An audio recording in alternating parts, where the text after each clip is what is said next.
अस्सलाम वालेकुम नाज़रीन, हमारे सिराए 4 JDO न्यूज़ यहाँ वज़ीर उन्नड़ ख़बर शामिल कयूं था। अब्दुल सलाम डहरी जी दौड़ मॉडल कॉलोनी में निगरे के अगवा करण की कोशिश, अगवाकार भजी वञण में कामयाब। NC दाख़िल, पुलिस कख भञी बीणू न कयो। पीर जो एहतजाज, दौड़ मॉडल कॉलोनी के रहवासी वापडा मुलाजिम मोहम्मद अली बुर्दी मीडिया हाउस दौड़ पहुंची। पुलिस खिलाफ दाहींदे ॿुधायो त आउं मॉडल कॉलोनी जो रहवासी आहियां, आउं ड्यूटीअ ते वेठल हुयुसि त हिकु नामालूम शख़्स मुंहिंजो दरवाज़ो खड़कायो, जंहिं ते मुंहिंजी 9 साला धीअ सदफ ज़हरा दरवाज़ो खोलियो ऐं नामालूम शख़्स पाणी पियारण चयो, जंहिंखे पाणी पियारियो। हिन नंढड़ीअ जा फोटू कढिया ऐं मुंहिंजे नंढड़ीअ खे अगवा करण जी कोशिशि कई। मुंहिंजे नंढड़ीअ जे दाहुन ते मुंहिंजो भाउ रियाज़ ॿाहिरि निकितो, जंहिंखे ॾिसी हू भॼण लॻो। मुंहिंजे भाउ हिनखे पकड़ण जी कोशिशि कई पर हू भॼण में कामयाबु थी वियो ऐं हिन जी मोबाइल फ़ोन किरी पई, जेका असां खणी पुलिस थाणे ते पहुतासीं ऐं NC दाख़िल कराई। हिन जो असां हिन अगवाकार खे मोबाइल फ़ोन जे ज़रिए सुञाणप करे वरिती आहे, पर कल्ह खां वठी पुलिस अगवाकार ख़िलाफ़ का बि कार्रवाई न कई आहे। हिन SSP शहीद बेनज़ीराबाद खां मुतालबो कयो त दौड़ पुलिस जे अहिड़े रवैये जो नोटिस वठी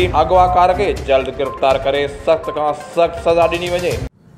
अदा तव्हांजो नालो छा आहे, किथे वेठा आहियो ऐं छा मसलो थियो आहे? साईं, मुंहिंजो नालो मदद अली आहे, ज़ात जो बुर्दी आहियां। मां वेठो मॉडल कॉलोनी दौड़ में आहियां। मां पाण वापडा जो सरकारी मुलाज़िम आहियां। मां कल ड्यूटी ते हुयुसि, मुंहिंजे जेको आहे घरां कॉल आई त एमरजेंसी में तव्हां घर अचो।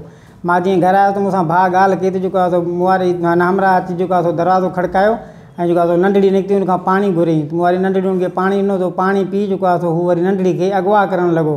त मूं वारी नंढड़ी जेको आहे दाहूं कयूं त मूं वारो भाउ जेको घर हुयो उहो घरां निकिरी आयो, हुनजे पोयां लॻो त हुनजी पाण में हथापाई थी, जंहिंजे हथापाई में जेको आहे हुनजी हमरा जी जवाबदार जी जेको आहे मोबाइल किरी पई ऐं हमरा जवाबदार भॼी वियो। साईं, मुंहिंजो SSP जेको आहे शहीद बेनज़ीराबाद खे इहो मुतालबो आहे त जल्द खां जल्द इनखे गिरफ़्तार कयो वञे, छो जो इन जो को गुरू हूंदो जेके ॿारनि खे अगवा था कनि। अॼु तला रहम कयो आहे, मुंहिंजी न्याणी बचे सुभाणे ॿिए कंहिंजी न्याणी खे अगवा करे वञनि त SSP नवाबशाह साहब खे जेको आहे मां गुज़ारिश थो कयां त महिरबानी करे जल्द सां जल्द इन गुरू खे गिरफ़्तार कयो वञे। 4 JDO न्यूज़ में फ़िलहाल एतिरो ई। वधीक ख़बरनि अपडेट्स लाइ ॾिसंदा रहो 4 JDO न्यूज़।